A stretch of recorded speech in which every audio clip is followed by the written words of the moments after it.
都准备好了。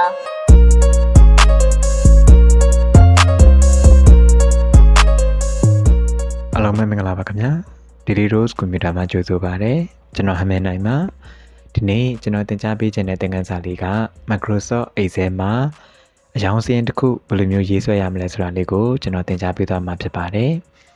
အခြေခံကနေပြီးတော့တစ်စက်ချင်းစီလေးနားလည်လွယ်အောင်လို့ကျွန်တော်တတိချာချာလေးရှင်းပြပေးသွားပါမယ်ကျွန်တော် Microsoft Excel လေးကိုဖွင့်လိုက်ပါမယ်ပထမဆုံးကျွန်တော်ဒီစာရွက်အမျိုးအစားပေးဆက်တဲ့ချိန်ပဲပေါ့နော်အဲ့ဒီအတွက်ကျွန်တော်ဒီပေါ်လေးက page layout tab လေးကိုတွားလိုက်မယ်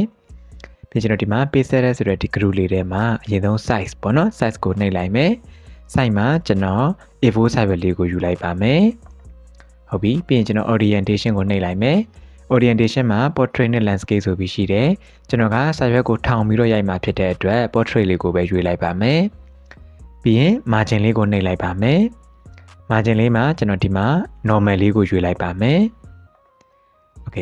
ပြီးတော့ရင်တော့ကျွန်တော်တို့အသုံးပြုမဲ့ font ရွေးမယ်ပေါ့နော်ကျွန်တော်ကမြန်မာလိုရောအင်္ဂလိပ်လိုရောနှစ်မျိုးလုံးရိုက်မှာဖြစ်ပါတယ်ကျွန်တော်ကတော့ပြည်ထောင်စု font လေးနဲ့ရိုက်ပြပေးမယ်ပေါ့နော်မိတ်ဆွေတို့ကတော့ကိုနှစ်သက်တဲ့ font နဲ့ရိုက်လို့ရပါတယ်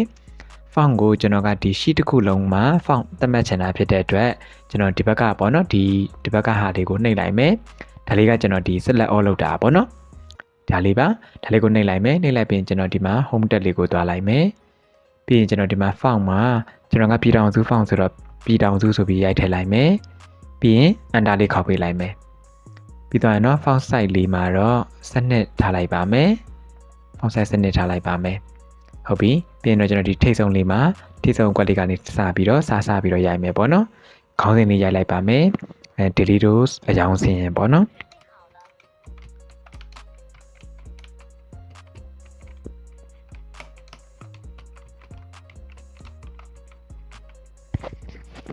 ဟုတ်ပြီခေါင်းစဉ်လေးရိုက်လိုက်တာပါ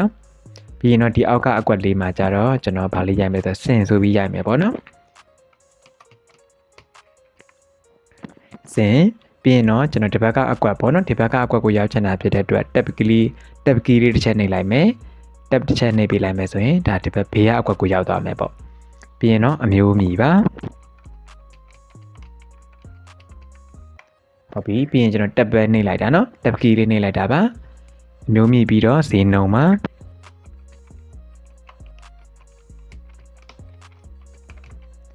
ပြီးရင် tab key လေးတစ်ချက်နှိပ်လိုက်မယ်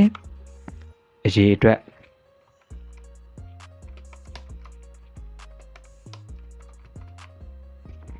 ပြီးရင်လည်း tab လေးတစ်ချက်နှိပ်လိုက်မယ်ပြီးရင်တော့စုပေါင်းပေါ့နော်โอเคဟုတ်ပြီဒါဆိုရင်တော့ကျွန်တော်ဒီမှာခေါင်းစဉ်လေးတွေရေးလိုက်တာပေါ့အဲ့ဒီခါမှာကျွန်တော်ဒီမှာအမျိုးအမည်ကနည်းနည်းလေးစာမဆန့်ဘူးဖြစ်နေတယ်ပေါ့နော်အဲ့အတွက်ကျွန်တော်ဒီ B column ပေါ့ဒီ column လေးကိုနည်းနည်းလေးချက်ပေးလိုက်မယ်ဟုတ်ပြီပြီးရင်ဒီမှာအရေးအတွက်မှာလည်းအလိုပဲအရေးအတွက်က column D ဆိုတော့ဒီ column D လေးကိုကျွန်တော်နည်းနည်းလေးချက်ပေးလိုက်မယ်လိုအပ်တဲ့လောက်လေးပေါ့ဟုတ်ပြီကျွန်တော်ဒီမှာစာရိုက်တဲ့ခါမှာဆိုရင်ဒီဘက်မှာကျွန်တော်ဒီမှာမြင်းမိန်လေးနဲ့မြင်ရမယ်နော်အဆက်လေးတွေနဲ့ဒါပါလေးလဲဆိုတော့ဒါ margin မြင်းလေးပါစာရိုက်တဲ့ခါမှာကျွန်တော်ဒီ margin မြင်းအတွင်းမှာပဲရိုက်ရမယ်နော်ဒီ margin မြင်းလေးရဲ့ဒီဘက်အပြင်ဘက်ကိုထွက်သွားလို့မရပါဘူးအပြင်ဘက်ထွက်သွားမယ်ဆိုရင်ဒါ print ထုတ်တဲ့ခါကျရင်ပါလာမှာမဟုတ်တော့ဘူးပေါ့နော်အားလေးကိုတော့ key ဆိုင်ရမှာဖြစ်ပါတယ်ဟုတ်ပြီကျွန်တော်ဒီမှာရပြီပေါ့နော်ခေါင်းစဉ်လေးရပြီပြီးရင်တော့ဒီအောက်မှာစင်အောက်မှာနံပါတ်1ပေါ့ပြီးတော့ကျွန်တော် tab key လေးနှိပ်လိုက်မယ်ဥပမာကျွန်တော်ဗာလေးရိုက်မလဲဆိုတော့ keyboard ပဲဆိုပါစို့နော် okay keyboard tab key လေးနှိပ်လိုက်မယ်ဈေးနှုန်းကဥပမာအနေနဲ့ကျွန်တော်6000ပေါ့နော်6000ကျပ်အရေးအတွက်မှာ3ခုပေါ့ဟုတ်ပြီပြီးရင်နံပါတ်2ပါနံပါတ်2မှာတော့ mouse ပေါ့နော် mouse ကကျွန်တော်တို့9000ကျပ်ပေါ့9000အရေးအတွက်မှာကျွန်တော်တို့9ခုပေါ့ဟုတ်ပြီပြီးရင်နံပါတ်3ပေါ့နော်နံပါတ်3ကိုကျွန်တော်မရိုက်တော့ဘဲနဲ့1နဲ့2နဲ့ကိုဆက်လက်ပေးလိုက်မယ်ဆက်လက်ပေးပြီးတော့ကျွန်တော်ဒီပေါ့နော်1နဲ့2ကိုဆက်လက်ပေးလိုက်ပြီးတော့ဒီဘက်ညာဘက်ထောက်အောက်ခြေလေးပေါ်မှာ mouse လေးကိုတင်လိုက်မယ်ဆိုရင် mouse ကအပေါင်းလက္ခဏာပုံစံလေးပေါ်လာလိမ့်မယ်ပေါ့နော်အပေါင်းလက္ခဏာအမဲရောင်လေးပေါ်လာပြီဆိုရင် click ဖိပြီးတော့ကျွန်တော်တို့ဒီမှာကိုလိုအပ်တဲ့လောက်ထိပေါ့နော်အောက်ကိုဆွဲချသွားလိုက်မယ်ဒါကျွန်တော်က1ကနေနံပါတ်6ထိတက်လိုက်တာပေါ့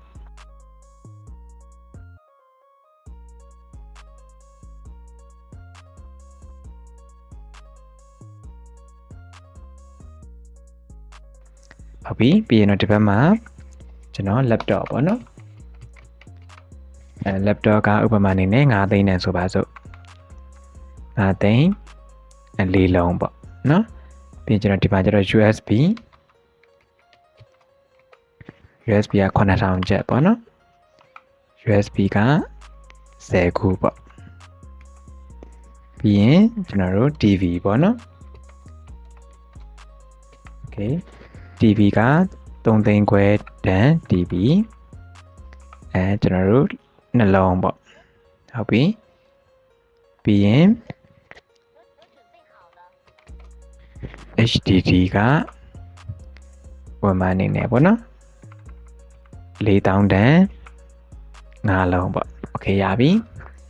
ဟုတ်ပြီဒါလေးကကျွန်တော်နမူနာအနေနဲ့စီရင်ပြီးဖြည့်လိုက်တာပေါ့နော်ဟုတ်ပြီပြီးသွားပြီဆိုရင်ကျွန်တော်ဒါလေးကိုဘာလုပ်ချင်သေးလဲဆိုတော့ဒီပေါ့နော်ဒီစင်ဆိုတဲ့အမျိုးအမည်ဈေးနှုန်းဒါလေးတွေရဲ့အပေါ်လေးမှာကျွန်တော်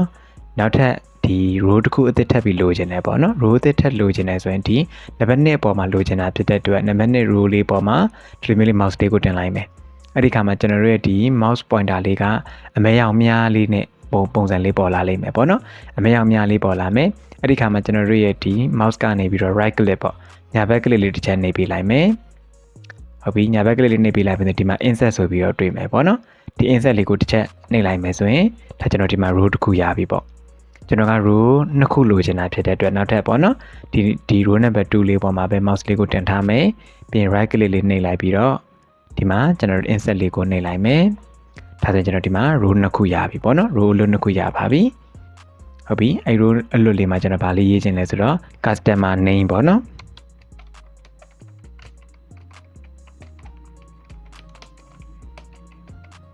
Okay customer name ဆိုပြီးရေးချင်ပါတယ်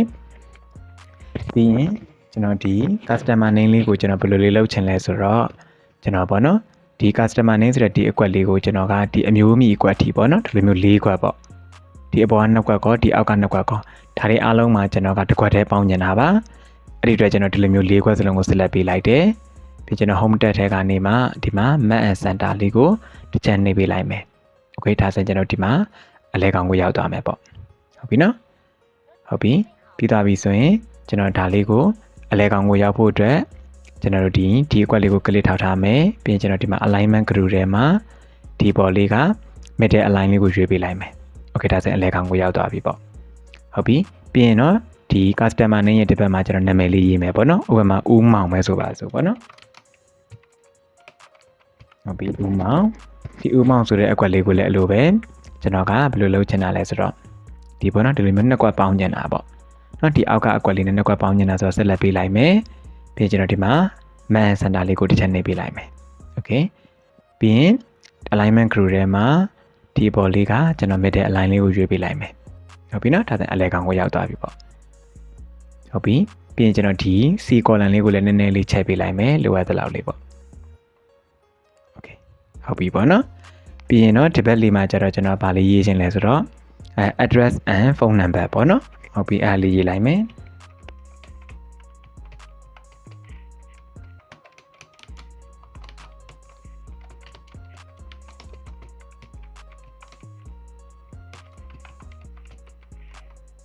Okay address and phone number ဟုတ်ပြီ address and phone number ဆိုပြီးရေးလိုက်တယ်ပြီးရင်တော့ဒီအောက်လေးမှာကျတော့ကျွန်တော်က address ကမိတ်ထီလာပေါ့နော်ပြီးရင် tab key လေးနှိပ်လိုက်မယ်ဒီကွက်လေးမှာကျတော့ကျွန်တော်ဖုန်းနံပါတ်လေးရေးလိုက်မယ်ပေါ့39ပြီးရပြီပေါ့နော်ပြီးသွားရင်ကျွန်တော်ဒီစုစုပေါင်းစေတဲ့ဒီ column လေးကိုနည်းနည်းလေးချဲ့ပေးလိုက်မယ်ပေါ့နော်ဒီ column E လေးကိုနည်းနည်းလေးချဲ့ပေးလိုက်မယ် Okay ဟုတ်ပြီပြီးသွားပြီဆိုရင်ကျွန်တော်ဒီမှာ address and phone number ဆိုတဲ့အကွက်လေးကိုကျွန်တော်ဒီလိုမျိုးလေးနှစ်ကွက်ကိုပေါင်းလိုက်မယ်နော်ဒီဘေးကအကွက်လေးပါပေါင်းလိုက်မယ်ပြီးကျွန်တော်တစ်ခွက်တည်းလုံးမှာပေါ့နော်အဲကျွန်တော်ဒီမှာ message လေးနှိပ်ပေးလိုက်မယ် Okay ဒါဆိုကျွန်တော်ဒီမှာနှစ်ကွက်ကနေပြီးတော့တစ်ခွက်တည်းဖြစ်သွားပြီပေါ့ဟုတ်ပြီပြီးသွားပြီဆိုရင်တော့ကျွန်တော်ဒါလေးကိုဒီအောက်ဆုံးလေးမှာကျွန်တော် total ပေါ့နော်စုစုပေါင်းလေးရေးလိုက်မယ်စုစုပေါင်းကိုကျွန်တော်နောက်တစ်ချိန်ထပ်ပြီးမရေးချင်ဘူးဆိုရင်ဒီမှာရေးပေးတဲ့စုစုပေါင်းလေးကို click တစ်ချက်ထောက်လိုက်မယ်ပြီးကျွန်တော်ဒီမှာ home tab ထဲကနေမှ copy စွာလေးရှိတယ်ပေါ့နော် copy လေးကိုနှိပ်လိုက်မယ်ပြီးရင်ကိုလိုချင်တဲ့နေရာမှာ click ပြန်ထောက်မယ် ပြီးတော့ဒီအပေါ်လေးက home tab ထဲကပဲပေါ့နော်ဒီမှာ paste ဆိုတဲ့ပေါ်လေးမှာကျွန်တော် click တစ်ချက်နှိပ်ပေးလိုက်မယ် okay ဒါဆိုရင်ရပြီဟုတ်ပြီပြီးသွားရင်ကျွန်တော်စုစုပေါင်းကိုလည်းပဲအဲ့လိုပဲပေါ့နော်ဒီကနေပြီးတော့ဒီထိကျွန်တော်ဆက်လက်ပေးလိုက်တယ်ဈေးနှုန်းထိပေါ့နော်ဈေးနှုန်းဆိုတဲ့အကွက်ထိဆက်လက်ပေးလိုက်တယ်ပြီးရင်ကျွန်တော်ဒီမှာ man center လေးကိုတစ်ချက်နှိပ်လိုက်မယ် okay ရပါပြီ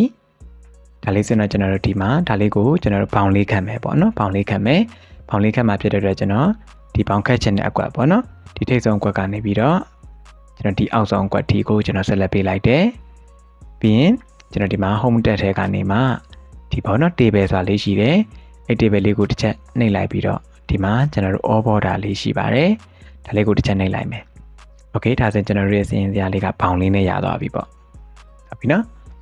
ပြီးရင်တော့ကျွန်တော်ဒီထိပ်ဆုံးကခေါင်းစဉ်လေးပေါ့နော်ထိပ်ဆုံးကခေါင်းစဉ်လေးကိုလည်းကျွန်တော်ကဒီကနေပြီးတော့ဒီထိဆက်လက်ပေးလိုက်ပါတယ်ဇရာအဆုံးထိပေါ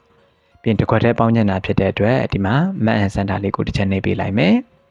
okay ဒါဆိုရင်ကျွန်တော်တို့ခေါင်းစဉ်လေးကအလဲခေါင်းကိုရောက်သွားပြီပေါ့ဟုတ်ပြီနော်ပြီးသွားပြီဆိုရင်ကျွန်တော်ဒီ row number ဒီ1ကနေပြီးတော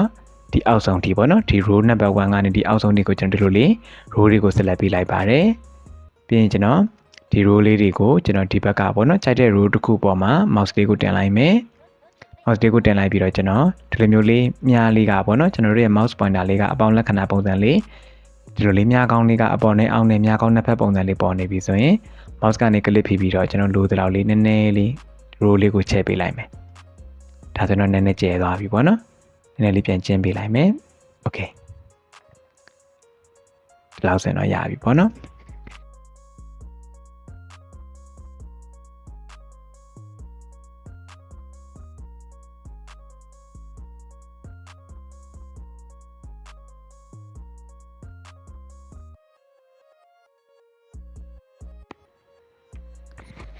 ဟုတ်ပြီပြီးသွားပြီဆိုရင်ကျွန်တော်ဒီမှာ sin ဆိုတဲ့အကွက်လေးကနည်းနည်းလေးကျဲနေတယ်ဒါလေးကိုကျွန်တော်နည်းနည်းလေး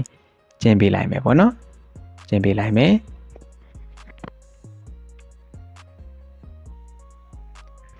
ပြီးသွားပြီဆိုရင်ကျွန်တော်ဒီကနေပြီးတော့ဒီထီပေါ့နော်အစားအနေအဆုံးဒီကျွန်တော်ဆက်လက်ပေးလိုက်မယ်ဆက်လက်ပေးလိုက်ပြီးတော့ဒီမှာ home tab ထဲကနေမှဒီ alignment group လေးထဲမှာဒီအပေါ်လေးကပေါ့နော် middle align လေးကိုရွေးပေးလိုက်မယ် okay ပြီးရင်ဒီမှာကျွန်တော်အောက်က center လေးကိုရွေးပေးလိုက်မယ် center လေးပေါ့နော် center ကိုရွေးပေးလိုက်မယ် okay ဒါဆိုရင်ကျွန်တော်တို့ရဲ့စာလေးတွေအားလုံးကအလဲကောင်း center လေးကိုရောက်သွားတာကိုတွေ့ရမယ်ပေါ့ဟုတ်ပြီပြီးသွားပြီဆိုရင်ကျွန်တော်ဒီဘက်မှာဒီနည်းနည်းလေးတွေနေရာလိုက်ချဲ့မယ်ပေါ့နော်ဥပမာကျွန်တော်ဒီမှာအမျိုးအမည်ဆိုရင်အမျိုးအမည် column လေးကိုကျွန်တော် column B လေးကိုပေါ့နော်နည်းနည်းလေးချဲ့ပေးလိုက်မယ် okay ပြီးသွားရင်ကျွန်တော်ဒီမှာအရေးအတွက်ကိုလည်းနည်းနည်းလေးချဲ့ပေးလိုက်မယ်ပြီးရင်ကျွန်တော်ဒီမှာစုစုပေါင်းကိုလည်းနည်းနည်းလေးချဲ့ပေးလိုက်မယ်ဟုတ်ပြီပြီးကျွန်တော်ဈေးနှုန်းကိုလည်းနည်းနည်းလေးချဲ့ပေးလိုက်ပါမယ်โอเคဒါဆိုတော့ရပြီပေါ့နော်ဟုတ်ပြီအားလေးကိုကျွန်တော်တို့ကြည့်ကြည့်ရအောင်ဒီပေါ်လေးက file tab လေးကိုနှိပ်လိုက်မယ်ပြီးကျွန်တော်ဒီမှာ print လေးကိုတစ်ချက်နှိပ်လိုက်မယ်โอเคဒါဆိုရင်ကျွန်တော်ဒီမှာစရင်းစရာလေးပေါ့နော်ကျွန်တော်တို့စရင်းစရာလေးရပါပြီโอเคဟုတ်ပြီကျွန်တော်ဒီဘက်မှာနည်းနည်းလေးနေရာပိုနေသေးတယ်နော်နည်းနည်းလေးကျွန်တော်ချဲ့လို့ရပါသေးတယ်အဲ့ဒီတော့ကျွန်တော်ပြန်ထွက်လိုက်ပြီးတော့နည်းနည်းလေးချဲ့ပေးမယ်ပေါ့နော်ဒီမှာအမျိုးအမည်လေးကိုပဲနည်းနည်းလေးချဲ့လိုက်မယ်โอเคပေါ့နော်ပြီးရင်အရေးအတွက်ကိုလည်းနည်းနည်းလေးချဲ့ပေးလိုက်မယ်โอเคအဲ့လိုချဲ့လိုက်ပြီဆိုရင်ကျွန်တော်ဒီမှာအဆက်ဆက်မြင်းလေးတွေရဲ့ဒီဘက်အပြင်ဘက်ကိုစုစုပေါင်းလေးကထွက်သွားတယ်ပေါ့နော်ဟုတ်ပြီအဲ့လိုဆိုရင်ကျွန်တော်တို့အတွင်းဘက်ကိုပြန်ရအောင်လုပ်ပေးရမယ်ပေါ့နော်နည်းနည်းလေးပြန်ကျင်းလိုက်မယ်โอเคဒါဆိုပြန်ဝင်သွားပြီနော်ဒီမှာအဆက်ဆက်လေးတွေဒီ margin မြင်းလေးအတွင်းကိုပြန်ဝင်သွားပါပြီဟုတ်ပြီဒါဆိုရင်ကျွန်တော်တို့ဒီမှာ file tab လေးကိုနှိပ်လိုက်မယ်ပြီးရင်ကျွန်တော်ဒီမှာ print လေးကိုနှိပ်လိုက်မယ်โอเคဒါဆိုရင်ကျွန်တော်တို့ရဲ့စရင်းစရာလေးရပါပြီဟုတ်ပြီပြီးရင်ကျွန်တော်ဒီမှာပြန်ထွက်လိုက်ပြီးတော့စုစုပေါင်းကိုတွက်မယ်ပေါ့နော်စုစုပေါင်းကိုတွက်ချင်တယ်ဆိုရင်တော့ကျွန်တော်ဒီဈေးနှုန်းနဲ့အရေးတွက်နဲ့ကိုမျှဝရမှာပေါ့နော်အဲ့အတွက်ကျွန်တော်ညီမျှခြင်းရေးလိုက်မယ်ပြီးရင်ဈေးနှုန်းကိုတစ်ချက်ကလေးတစ်ချက်ထောက်လိုက်မယ်ပြီးတော့အမြောက်လက္ခဏာပြီးရင်အရေးအတွက်ပေါ့ပြီးရင်အန်တာလေးခောက်ပေးလိုက်မယ်ဒါဆိုရင်အဖြစ်ရမယ်ပေါ့နော်ပြီးဒီအောက်ထိကျွန်တော်လိုချင်တာဖြစ်တဲ့အတွက်အောက်ကိုကလစ်ဖိပြီးတော့ဒီလိုမျိုးလေး CD လေးဆွဲချသွားလိုက်မယ်ဟုတ်ပြီနော်ပြီးရင်တော့ဒီအောက်ဆုံးလေးကစုစုပေါင်းပေါ့စုစုပေါင်းကိုတွက်မယ်ဆိုရင်ဒီကိုလိုချင်တဲ့နေရာမှာကလစ်ထောက်ထားမယ် ပြီးကျွန်တော် home tab ထဲကနေမှဒီမှာ auto sum ပေါ့နော် auto sum လေးကိုတစ်ချက်နှိပ်လိုက်မယ် okay ဒါဆိုကျွန်တော်တို့ဒီမှာဒီထိပ်ဆုံးကနေဒီအောက်ဆုံးတွေကိုဆက်လက်လေးဖြစ်သွားမယ်ပေါ့နော်ဆက်လက်ဖြစ်နေပြီဆိုရင်တော့ enter လေးတစ်ချက်နှိပ်ပြလိုက်မယ်ဒါဆိုရင်စုစုပေါင်းအဖြေကိုရမယ်ဒီဘက်ကစုစုပေါင်းအကွက်ကိုလည်းအလိုပဲဒီမှာကလေးတစ်ချက်ထောက်မယ်ပြီးကျွန်တော်ဒီမှာ auto sum လေးကိုတစ်ချက်နှိပ်ပြလိုက်မယ်ပြီးရင် enter လေးနှိပ်ပြလိုက်မယ်ဆိုရင်ဒါစုစုပေါင်းအဖြေကိုရမယ်ပေါ့ဟုတ်ပြီနော် okay ပြီးတော့ရင်တော့ကျွန်တော်ဒီခေါင်းစဉ်လေးကိုဆက်လက်ပေးလိုက်မယ်ပြီးတော့ကျွန်တော်ဒီမှာဘိုးလေးတင်ပေးလိုက်ပါမယ် okay ဒါလေးကိုကျွန်တော်ဒီမှာ find tab လေးကိုနှိပ်လိုက်မယ် print လေးကိုနှိပ်လိုက်မယ် okay ဒါကတော့ကျွန်တော်တို့ဒီ Microsoft Excel မှာအကြောင်းစင်းပုံစံလေးတစ်ခုကိုရေးဆွဲလိုက်တာဖြစ်ပါတယ်ဒါတော့ကျန်တဲ့အလှဆင်တဲ့အပိုင်းတွေကတော့မိမိနှစ်သက်သူတို့လုပ်လို့ရတယ်ပေါ့နော်